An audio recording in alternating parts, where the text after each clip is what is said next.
May nag-DIY na naman. Kabit siya ng panbelt. Panbelt. Nagkabit yung may-ari ng panbelt. No, DIY siya. Pakita ko sa inyo. Ayan. Ito ang makina niyan.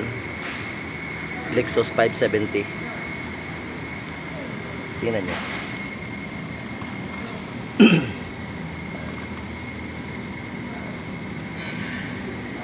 Iba ayos. Iba ayos yun siya. Yung posisyon niya ayos.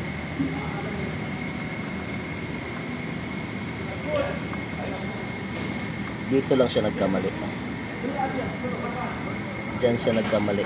Diyan sa forma na yan.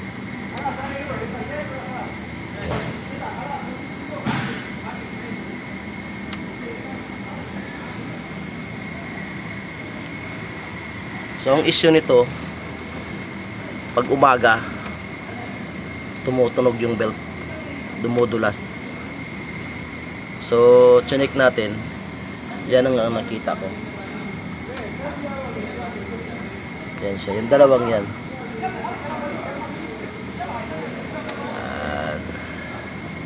Ayos na sana eh, dali na sana eh.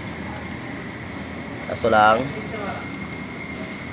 nung tumunog na, yan, nahanap na ng mekaniko.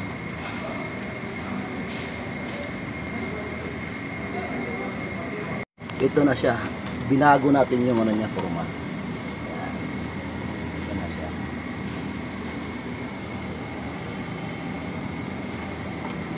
Yan ang compressor. Yan ang idler. Water pump. Power steering.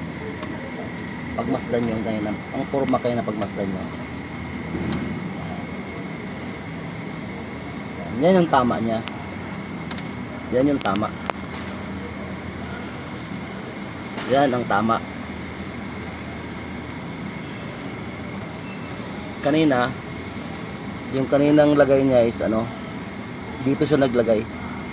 Dito siya naglagay ng belt, tapos pamulupot siya dito sa ano, tensioner. Oh. Ayan yung tama niya. Yung tamang forma ng kabit ng belt, pan belt. Yan.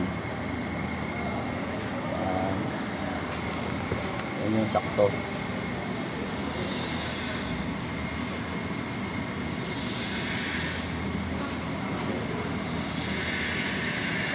So yun lang muna. DIY pa more.